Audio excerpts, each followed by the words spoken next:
Good afternoon. Welcome, everybody. Today we are having already our third lecture in the series on postcolonial approaches to building just peace. Thank you all for joining again. And today we have with us Professor Dr. Judith Gruber. Judith Gruber is a research professor at the Faculty of Theology and Religious Studies at the KU Leuven. She's also the coordinator of the Center for Liberation Theologies, which carries out academic research at the interface of systematic theology and significant challenges of the contemporary societies. And today's topic will be healing or haunting towards the postcolonial theology. We're very happy to have you here today, Judith, and I'll give the floor to you. Good afternoon, everybody. It's wonderful to see so many faces, so many actually quite unfamiliar faces to me. So I'm very happy to join a group I feel that has been ongoing, is my impression very much, and has been engaging in really interesting debate for a longer time already.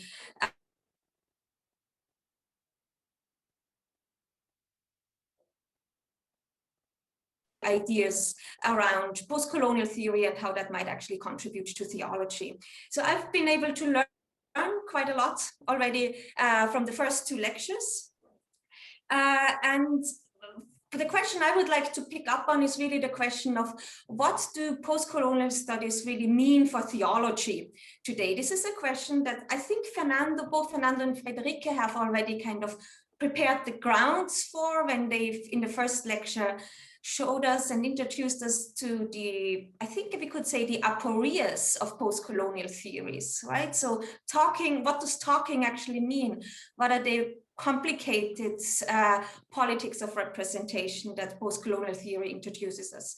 And then last week, Anthony Reddy, I think, has really started us on showing what that actually might mean for theological practice, or the problems that might raise for theological practice.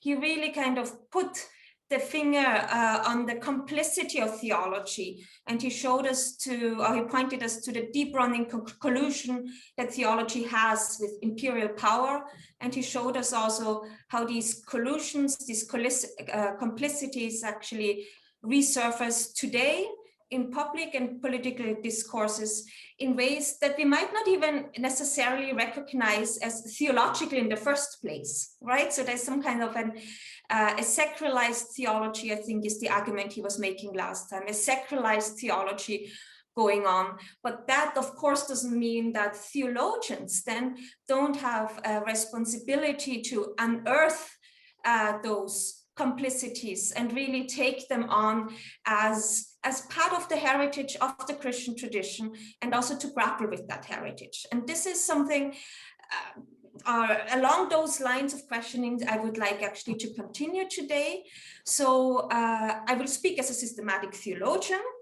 And the question I would like to raise today is, now that we know of that imperial legacy of theology, is there actually a way that we can practice theology in a decolonizing way? And if so, what could that decolonizing theology actually look like? I would like to start with a couple of introductory remarks, but allow me to first share my screen with you. Are you all seeing my screen now? Excellent, thanks very much.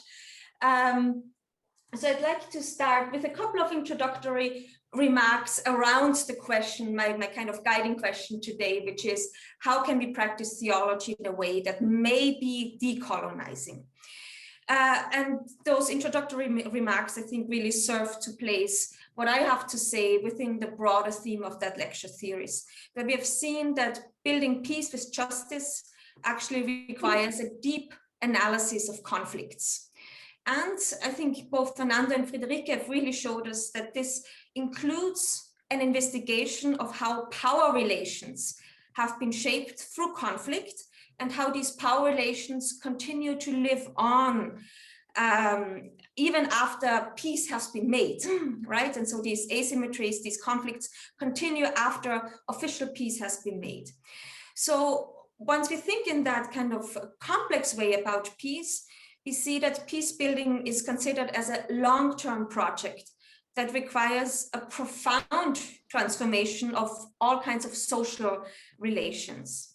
And so this is what brings us together, is kind of the thesis, the hypothesis, that postcolonial theory offers rich instruments that can contribute to such an analysis, but also to a transformation of power structures. Postcolonial studies is an interdisciplinary field that emerged around the 20th century, we have heard, and it uses post-structural theories to investigate the colonial experience of oppression and resistance. And through this lens, it critically reviews colonial histories in ways, or the goal here is, in that rewriting of history, the goal is to undermine the interpretative sovereignty of colonial master narratives. So this basic approach of post-colonial studies is actually a combination of both a descriptive and a normative stance, right? So the critical description, the critical rewriting of colonial history actually has a normative thrust. It is geared towards a transformation of colonial power regimes.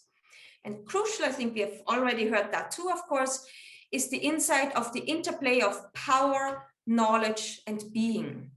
Post-colonial analysis focuses on the many ways in which colonial regimes produce knowledge, and I use the present tense here quite deliberately, produce knowledge in a way that allow to sustain powerful positions. A second important element of post-colonial studies is, I think, a complex notion of the post. This is not understood simply in the sense of a temporal sense, but more in a critical sense. Post-colonial theory studies the aftermath of colonialism today. So the post does not simply indicate that colonial rule is a thing of the past.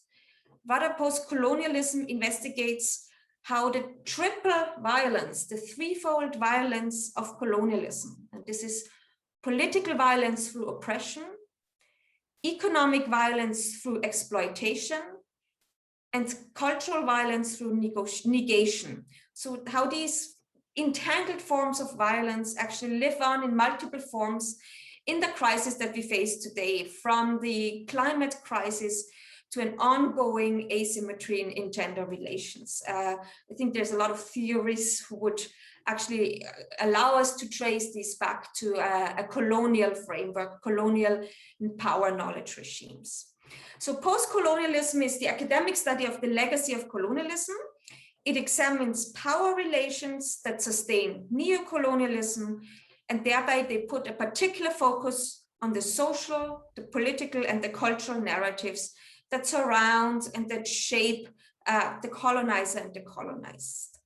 And this also includes theological narratives. I think this is what Anthony Reddy has really showed us last time.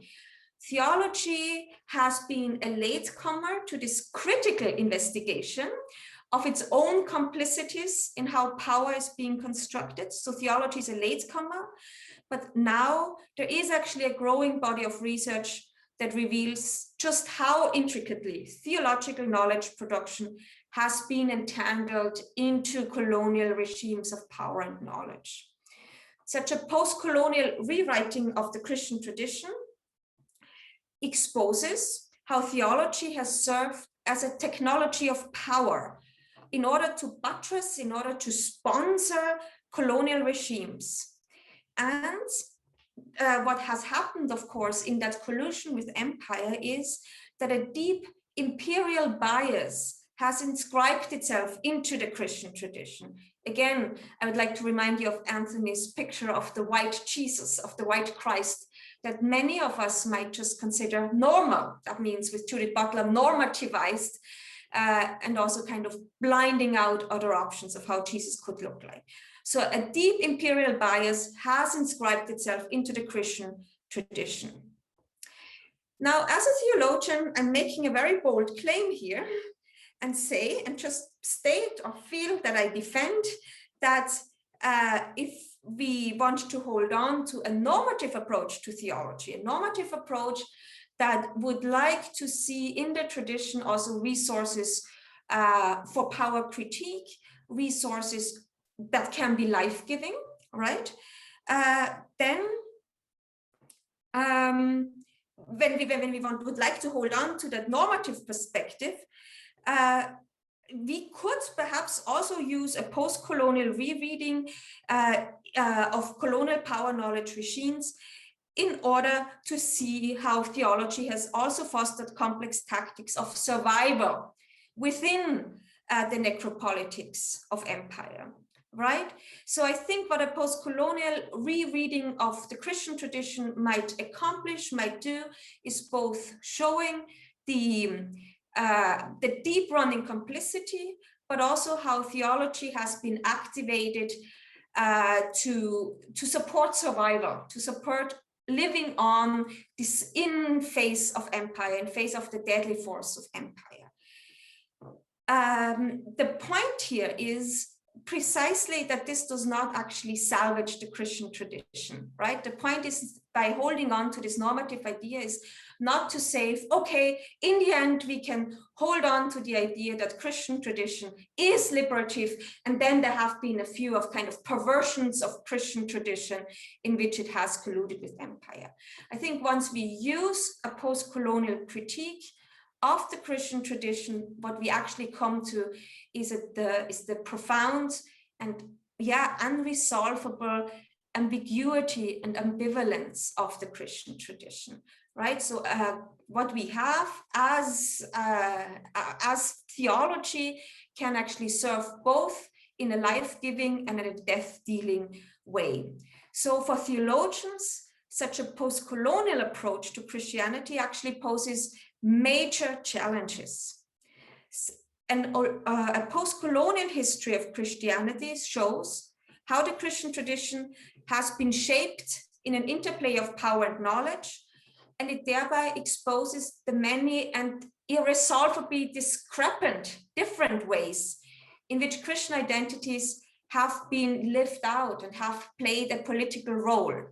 And they cannot be boiled down to, they cannot be saved by either saying wholehearted salvation of tradition or rehabilitation of tradition, or just a simple condemnation of tradition. Rather, we really have to work around the idea that Christian tradition can do both.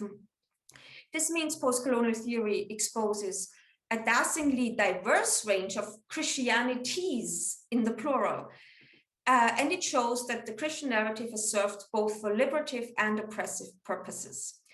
Ultimately, such an investigation reveals that theology has taken shape in complicated alignments with social forces.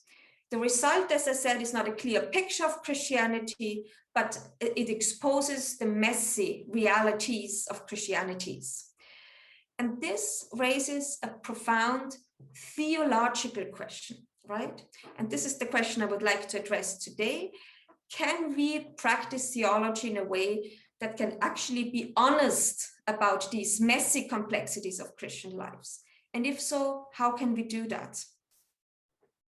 Put it in different words, how can we account theologically for the ambiguous ways in which Christian beliefs and symbols figure in different times and places?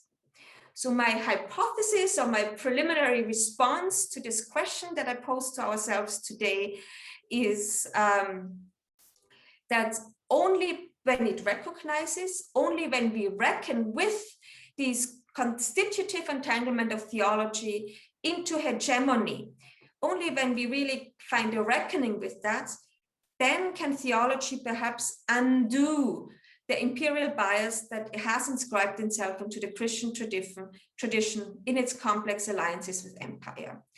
So it is with this lens, this idea that we need to reckon with, that we need to expose those collusions, those complicities that are aimed to build resources for investigating how theology could possibly be practiced in a decolonizing way.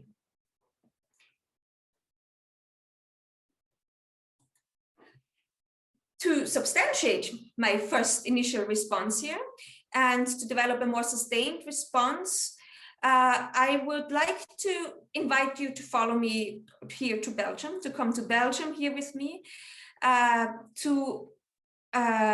and would like to bring you to the Africa Museum that is located in Tervuren, just outside Brussels. And this Africa Museum has been recently renovated. It has a colonial history. In that renovation process, the idea was also really to change the, to rewrite history, change history, and turn the museum from a colonial project into a decolonizing project. So the museum recently went through a major renovation process, and the case study, I would like to use it as a case study for two purposes. It will first allow us to discuss in more detail the intricacies or the pitfalls really of decolonization, right? So the idea that decolonization is not a straightforward process that we can just go through, but there is again power issues at work that cannot be evaded easily. So that's the first point why I introduce you to this museum. And the second point is that I think we can actually gain resources for thinking about theology in a decolonizing way when we become aware of these pitfalls, these intricacies of decolonization. So this museum was founded at the end of the 19th century by Belgian King Leopold II as the Royal Museum for Central Africa. And Leopold used it to promote his colonial endeavors in the country, in the Congo. And up until very recently, up until before the renovation, this museum has actually served as a very powerful instrument for colonial knowledge production, right? So it's still visible in certain places. I will introduce you to that. So that museum talked about the Belgian-African encounter from the perspective of the colonizers in a way that speaks glorifyingly about colonization and really either exoticizes or beasticizes the African other. Over the past years, this museum, as I said, was closed for renovation, and it also looked for new ways of how it could kind of change its politics of representation about Belgium's colonial past and its legacies in contemporary society. It's not actually the only museum in Europe that does that, but there's an ongoing public debate across Europe about how museums can deal with their colonial legacies. And there's heated public debate around this. And I think these contested debates actually make it all too clear that decolonization is by no means a straightforward process, right? And intriguingly for theologians, actually, when we listen to these debates and contribute to these debates, we notice that such decolonizing projects around museums are actually often couched in soteriological terms, right? So there's language of salvation used here. Very often soteriological terms such as guilt and reparation, wounding and healing is used as metaphors to talk about decolonization. And I think this is really the point of connection I would like to make by looking into how the African Museum in Belgium here talks about decolonization and its discontents. We could consider this as a kind of a secularized soteriology. I think we can actually gain resources for also how theology could approach the project of decolonizing itself. The entrance hall of the museum, the former entrance hall, is actually a particularly rich site for such an exploration. Here, visitors are greeted with statues of white men in gilded robes, cradling naked African children, above plaques that extol Belgium for bringing civilization, religion, peace to the Congo. These statues represent the colonial discourse through the gaze of the colonizer. And because the museum is actually a listed building, the renovation committee couldn't actually remove these statues. They would have, I think they would have just at least preferred to just get rid of this colonial legacy, but they couldn't. They somehow had to expose themselves to this, somehow had to deal with these statues and with this legacy. And what the renovation committee decided to do is to add a new statue to this round entrance hall of the museum in order to reshape this space through an artistic intervention. It's commissioned a new statue by a sculptor from the Congo. His name is Emem Pane, and this is the statue here. And this statue is entitled Congo Nouveau Souffle, Congo New Breath. And it is placed in addition to the older statues. And it is actually described as one major component of the museum's decolonization strategy. And still, as I would like to discuss with you today, is actually that this statue, and putting it in relation to the older statues, is actually not unambivalently decolonizing. Rather, its decolonizing potential depends on the way we read, or we read this statue, and we read the story that these statues in this room actually tell together about colonial trauma and its aftermath. I encountered a first possible reading of these statues during a tour for the museum in 2017, when the museum hasn't actually been open to the public yet. The renovations were still ongoing. And I was a member of a small group. We got a tour through the museum by one of the directors. And at that time, the statue wasn't actually placed yet. So I didn't see the statue. I only heard the description of our guide and the way he would describe that future statue. And for me, what I could really feel in the way he was describing the statue was a very strong desire to construct an unambivalent story from wounding to healing that underpinned his imagination, right? So in his account, the new statue would provide a sharp and clear contrast to the colonial representation of the older statues. And this vision of contrast allowed him to build a linear storyline from past colonialism to contemporary independence. Based on this account, I imagined the statue that I couldn't see at this point. I imagined the statue to show an unblemished Black body adorned with traditional African embellishments. He talked a lot about feathers and gold adornments and so on. And that this unblemished Black body would tell a story about the beauty and resilience of African life that has left the colonial past behind. In the eyes of my guide, colonial death has been overcome, and the statue would show that very clearly. The guide saw in the future arrangements of that hall a vision of complete restoration. It was telling a story of wounds fully healed, leaving no scars. Yet, is this actually the only way we can see these statues? Gayatri Spivak, after all, has warned us of the pitfalls of such a historiography of the cure. The cure, she says, produces predictable chronologies that seduce the subject into pure repetition by repeating the colonial practice of constructing the self by constructing the other. The cure, Spivak says, perpetuates the colonial gaze. Here, the white gaze that now has a desire to leave colonialism behind remains the organizing principle in the telling of colonial history.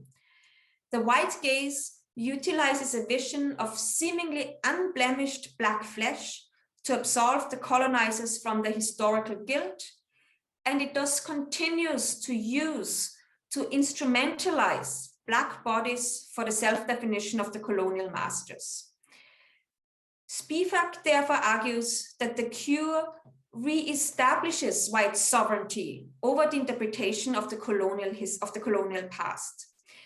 The cure builds an overarching narrative from wounding to healing that effectively conceals and reinscribes the ongoing psychopolitical effects of colonialism in today's society.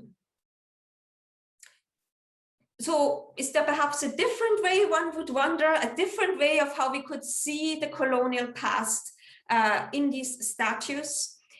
Spivak, I think, offers us a really interesting lens to look at these statues when she suggests ghost stories as an alternative. She says, I pray to be haunted, bypassing the arrogance of the cure. Why ghosts? Ghosts have been described in the literature and post-colonial literature as figures of social memory that open a perspective on the suppressed shares of death in life, especially in societal processes of marginalization. So the talk of ghosts through a post-colonial lens connects life and death. It answers to guilt and articulates the desire for redemption. Ghosts, in that sense, are symbols of the unredeemed and perhaps the irredeemable in our visions of colonial healing.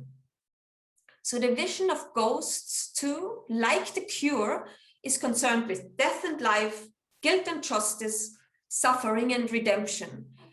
And yet, it strikes a different and more complex balance between a history of suffering on the one hand and a hopeful future on the other.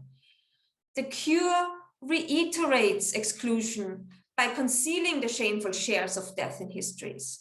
Ghosts, instead, represent wounding and healing in ways that disrupt the self-evidence of just a linear sequence. So ghosts don't present us with a clear, straightforward narrative from wounding to healing, and they instead embody healing by way of a fleeting absence, a painful incompleteness, or perhaps also a hopeful yearning in the midst of stories of reparation. So something as incompleted, something as yet outstanding. The metaphor of haunting, therefore, signifies a problem of observation. The question really, when we talk about ghosts, is how can we perceive absence? How can we perceive absence? Post-colonial theory suggests that such a ghostly regime of visibility and invisibility will take the form of critical, recalcitrant, defiant mourning. It's such a non-therapeutic memory of the past will allow us to talk in different ways about history, in ways that disrupt the linear and violent vision of the cure by making other sense of the event and the narratives that congregate around an event. The refusal to be cured raises specters that may transform the violent tunnel vision of the cure. So what happens when we see that new statue that the museum has very prominently now, when we see that not as a story of healing, but perhaps as a ghost story? We can see that this statue might actually tell a more complex story of post-colonial life that disrupts the colonial memory politics of the cure. In such a ghostly reading, the statue does reclaim Africa for Black bodies. It is shaped in form of the African continent, and it bears the facial features of a Black person, and yet its color is white. Black and white are inextricably entangled, for better or for worse. Black agency does not simply replace the white invasion of the continent, but is at work within it, telling a story about resilience in which the chronologies of oppression and agency are convoluted, are inseparably involved in each other. This statue presents us with a wounded resurrection body that is perhaps irredeemably marked by the lethal violence of empire. We see the marks very prominently on this statue. And yet it reinterprets signs of death for the purpose of life. There is, and it's a bit hard to see here, there is a hesitant plant sprouting from what actually looks like a barren landmass that has been marked by the scramble for Africa. This plant, the sign of new life, is tied to a colonial history. it picks up on the crown of palms that King Leopold often used to surround his own portraits. So what was actually a spectacle of colonial sovereignty becomes a spectral presence of post-colonial living on in the wake of lethal violence, while the wounds continue to remain visible. In this ghostly reading, this statue disrupts the vision of colonial healing by making other sense of the event. So it reappropriates the signs of imperial power and uses them in different ways, not by hiding the suppressed shares of colonial death, but by revealing the festering wounds on a traumatized body. Truly transformed life can hesitantly take place. For theologians, this visit to the museum poses great challenges. The Christian narrative of redemption has by no means been immune to the temptation of the cure. In fact, Christian theology has actually provided the symbolic reservoir for constructing such colonial historiographies of healing. Working with critical race theories, for example, theologians have shown how the story of cross and resurrection has often been subjected also to such a triumphalist teleology of life defeating death in order to create racialized regimes of participation in the Christian economy of salvation, right? So there's a lot of really interesting literature around, I can't go into detail here, but the idea that salvation has been used to construct the concept of race, I think would be really interesting to bring into play here. So what we see here is that also in the Africa Museum, such teleologies, such linear histories of the cure continue to provide a blueprint that serve the exculpation, that serve the exculpation for perpetrators and the reproduction of innocence after empire. So the crucial question when we search for a decolonizing potential of the Christian tradition is whether we can actually tell the Christian story of new life without giving in to the powerful temptations of the cure. So can we tell the story of cross and resurrection only as a linear way of the cure, or can we tell it actually as a ghost story is the question here. And I would like to draw on New Testament scholar Benny Liev, who uses post-colonial trauma studies to show that cross and resurrection are actually open to such being told as a ghost story. His post-colonial reading of the Passion shows that the cross is actually simultaneously, at the very same time, a spectacle of Roman imperial power. So the cross, the Roman Empire used the cross in order to demonstrate its sovereignty by disposing of killable people. And at the same time, Liev is arguing, the cross also is a specter of death that hauntingly reveals how Pax Romana actually builds on lethal violence. So a spectacle of power and a specter of death at the very same time. Jesus died as an instrument of colonial sovereignty, and his wounded resurrection body continues to tell a story about the powerful might of his masters. And yet, at the very same time, these wounds on the resurrection body also have the power to destabilize the master narrative of the empire about itself as bringing peace to its subjects. Wounds are a powerful way to make the empire accountable for the lethal ways by which empire brings peace. Wounds expose the unacknowledged shares of death on which empire rests, and they make the spectacle of power also a specter of death. Wounds and the tears by which they are remembered, therefore, reveal a moment of undecidability, a moment of ambiguity in the significance of the cross. And that moment of ambiguity actually paves the way for resigning death and life. The story of life and death at the cross is not clear anymore, but they are there is a moment of undecidability in it. It is therefore, the refusal to be cured, pointing to the wounds that rests the hope for resurrection from the traumatic history of colonial power. When we remember those wounds and don't just gloss and dress over them, when we remember wounds, we can develop a narrative in the mode of yearning that believes that something remains to be seen beyond the interpretation of empire about the cross, about the wounds it produces.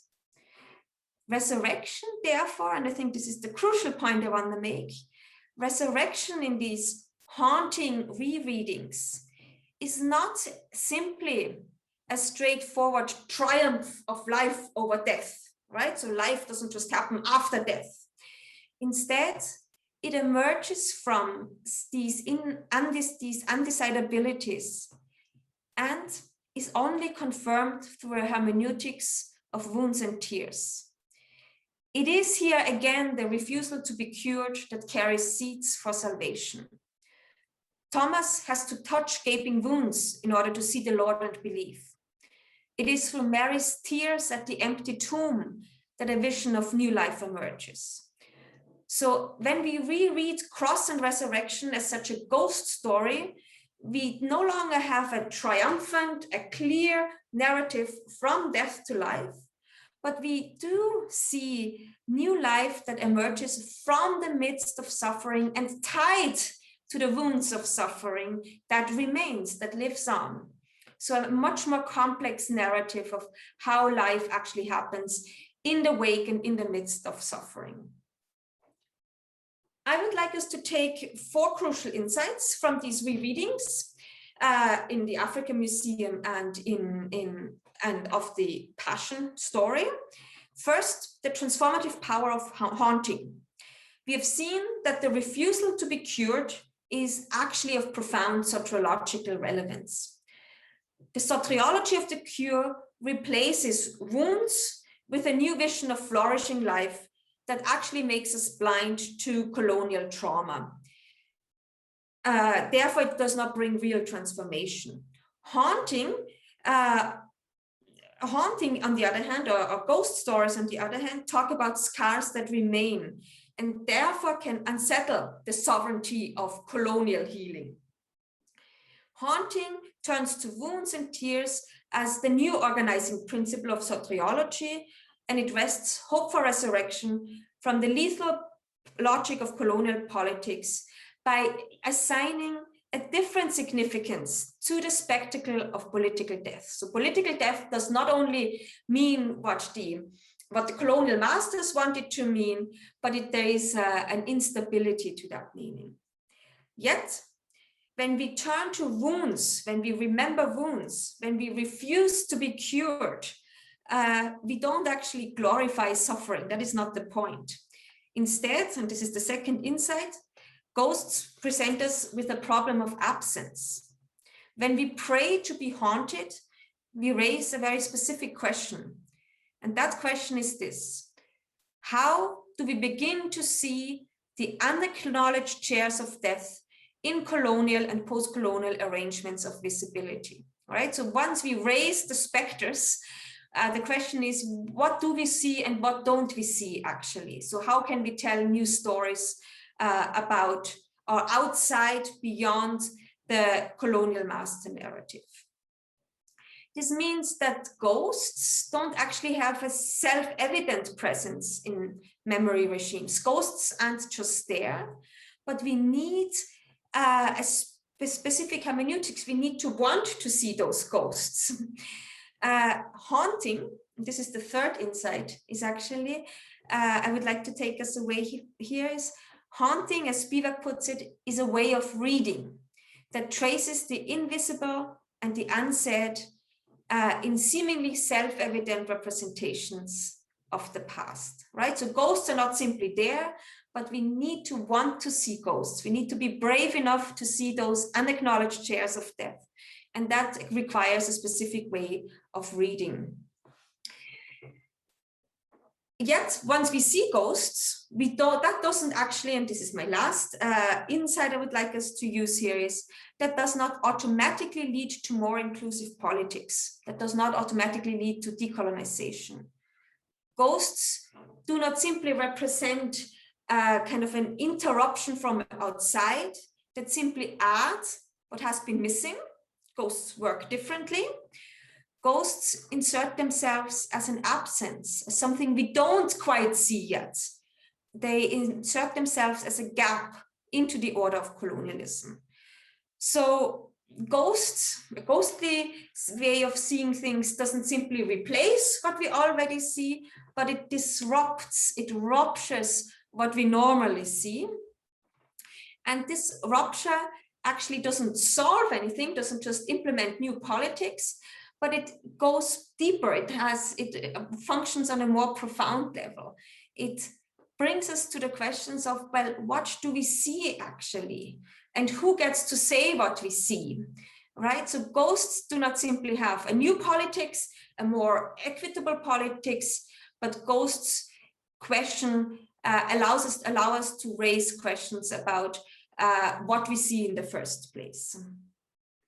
So they take place again and again when our stories about the past, our stories about the present lose their self-evidence, when we don't consider them the normal way of talking about the past anymore, but when ghosts are kind of the destabilization, the denormalization of what we consider as self-evident, which is always a story of power, of course.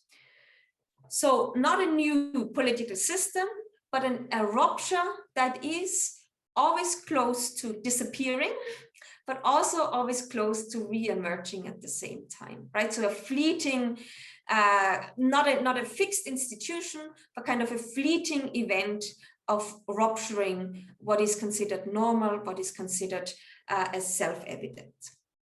So these four insights have profound political and theological ramifications. And I would like to explore these in my final 2 points I would like to make this afternoon. Political and theological ramifications, which I will do by first revisiting the debate about decolonizing Europe, and secondly by showing that these four insights also allow us to talk about decolonizing theology, perhaps. So first, political ramifications of ghost stories haunting Fortress Europe. So the point I've made earlier is that debate about decolonization in Europe is often framed in soteriological imaginations, in pictures of salvation.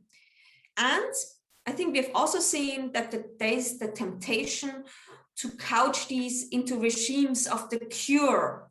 But the argument I've made is that the cure perpetuates colonial power regimes. Ghost stories, in contrast, offer a practice of suspicion towards such exclusionary regimes of memory. Ghost stories provide a critical tool to address those wounds that the colonial gaze wants to dress, wants to hide, to conceal the unacknowledged chairs of death on which its sovereignty rests. So the prayer to be haunted, therefore, prays open wounds in order to reveal the lethal price that we silently pay for our visions of peace and justice.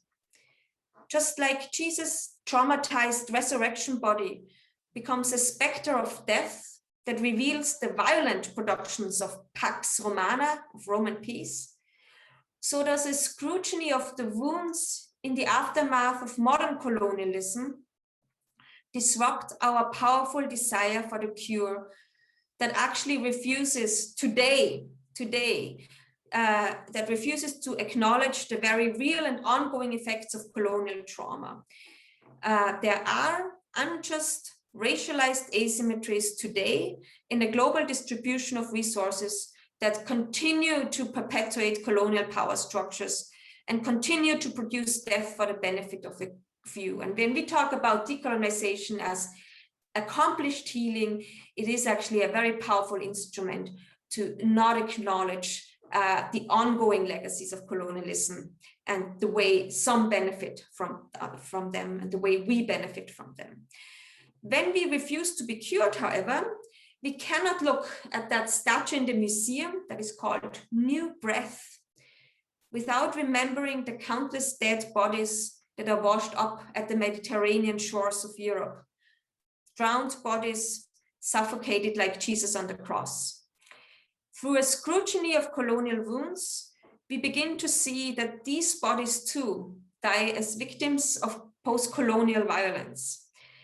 It is the refusal to be cured that writes them into public discourses on global migration that often remain silent on the colonial origins and neo-colonial entanglements of migration, right? So once we see migration in the longue durée of colonial history, we actually see the public discourse on migration, I think, would have to work very differently, right? And would have to also distribute responsibilities in very different ways. But once we actually refuse to be cured, once we see that colonialism isn't just healed, but an ongoing presence today, these bodies can become ghosts that haunt Fortress Europe and disrupt our histories of peace and prosperity that is there for some, but not for everybody. In short, the prayer to be haunted calls for what South African theologian Alan Boesak has called a farewell to innocence. When or if Paradise Europe begins to lose the appearance of its innocence, then its colonial legacies have to become an intimate part of its self-understanding. And the colonial legacies, my argument here is, among other things, is migration. I would like to come to my very last point, which isn't a very long point, but I would like really to return to the question is, what does that mean for theology? What can we learn from these ghost stories about perhaps decolonizing theology after the complicity the tradition has with colonialism? So ghosts, the argument I would like to make, might also allow us to think in theologically new ways about the revelation of God's salutary presence in the world. Ghost stories, we have seen, have a revelatory quality that allow us to see things in new ways. So these ghost stories might actually have offer us a lens to talk theologically about the transformative hope in a God who makes all things new. And yet, this is such a desire to haunt theology is risky, very risky business. Ghosts, we have seen, are at work within established regimes of power and knowledge. They do not interrupt the world from outside, but they emerge once an existing order of things is ruptured, loses its self-evidence.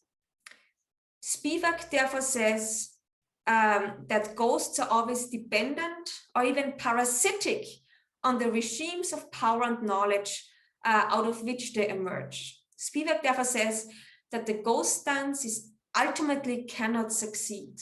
The ghost dance ultimately cannot succeed. What does she mean by that? She means ghosts don't exist independently, but are always kind of tied and dependent on the power knowledge regimes on which they exist. And when we think of revelation as such a ghostly event, we cannot actually think of revelation as something that is independent out of the political situation out of which it emerges.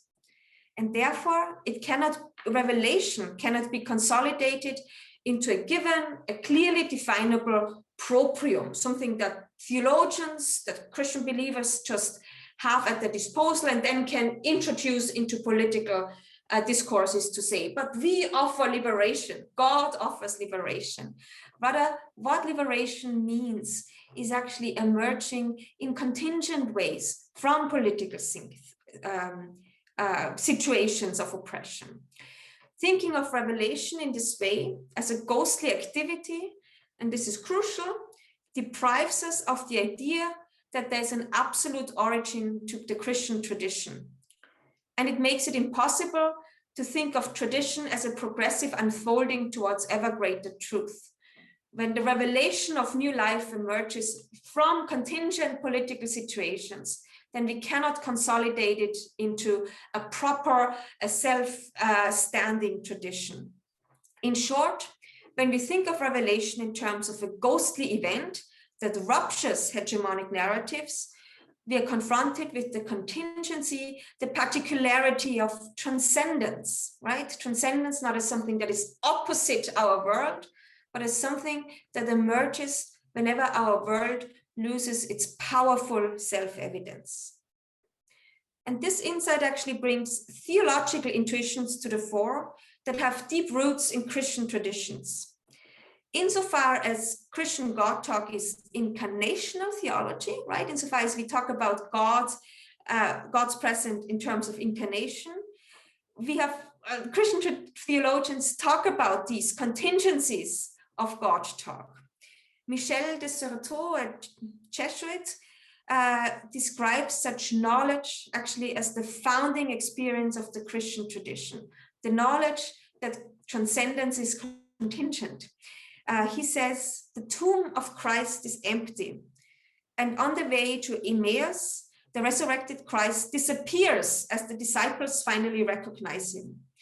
So what he gets from these central biblical stories is the idea that discipleship is actually to grapple with a fundamental experience of loss, an experience of loss that gives rise to witness in many and disparate forms, right? So what he says is that we cannot observe anything outside a plurality of practices that can neither conserve nor replicate the founding event, right?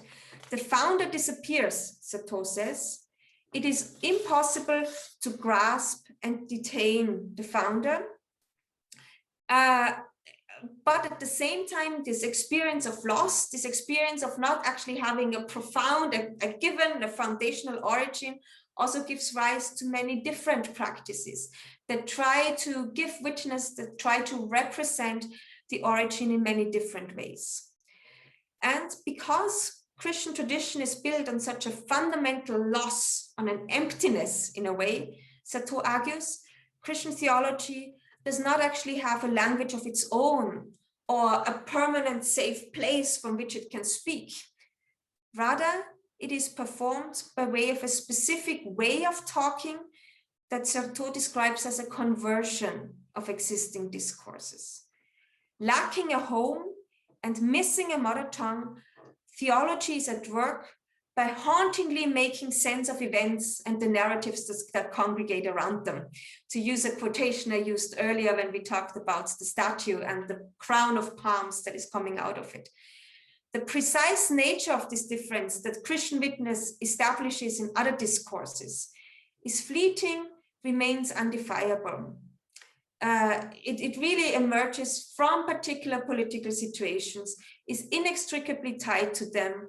It does not kind of solidify into one clear Christian liberative language, but has to be traced in ambivalent ways and unsafe ways, always in new ways. So I'm using Certeau here because I think he offers a theological language that actually, and this is what I would like to close with, brings us very close to the beginning of my lecture. I have started by saying when we use postcolonial theory and to reread Christian tradition, we expose an ambiguity. We expose an ambiguity that Christian theology is both life-giving and death-dealing. And therefore Christian tradition is many. We'd have to talk about Christianities. Certeau is now making, we could see that as a critique of theology. We could see that as something that runs counter to how theologians would describe the Christian tradition. But Certeau actually says very similar things in theological terms. he also says there's not one safe Christianity that is either death-dealing or liberative, of course. He says there's many ambivalent ways of being Christian and not one safe way of being Christian. And once we embrace that, not only as a post-colonial critique of Christian tradition, but as Sartor invites us, also as something that is really at the heart, at the origin of Christian tradition, we might actually use this as a theological resource to talk about the contingency of transcendence, but also about the complex alliances but also the resistance that Christian theology has taken in its close entanglements with empire. And once we embrace that, not only as an outside post-colonial critique of theology, but really as how theology can be described in theological terms, we might have a way of doing both, embrace the complicity or reckon with and give an account of the complicity of Christian theology with empire, and at the same, not having to say this is not part of our tradition, but at the same time making space for ways of how the tradition can be liberative. Not to say that this is the original way of being Christian, but to say is only once we embrace collusion, once we embrace the dangers that Christian theology actually holds, because it can sponsor colonial power relations. Only once we acknowledge that can we perhaps also make space to talk in liberative ways of the Christian tradition, or see how it can be used in liberative ways. So the point I wanted to make today is really raising the question, once we expose ourselves as theologians to the deep ways in which Christian tradition colludes with empire, is there a way that we can still make space for decolonizing theology? And the argument I have made is that we can do that only if we really theologically embrace the ambiguity that is at the heart of the Christian tradition, not only in terms of the historical way we can speak about it, but also in theological ways. And that, of course, is risky, because that deprives us of the idea that we can just kind of return to safe ground and say Christian tradition, in the end of the day, is liberative. And with that, I would like to conclude, and thank you very much for your patience. I'm just checking the time and know that I've taken a lot of your Zoom attention, and we'll finish right away. Thank you very much.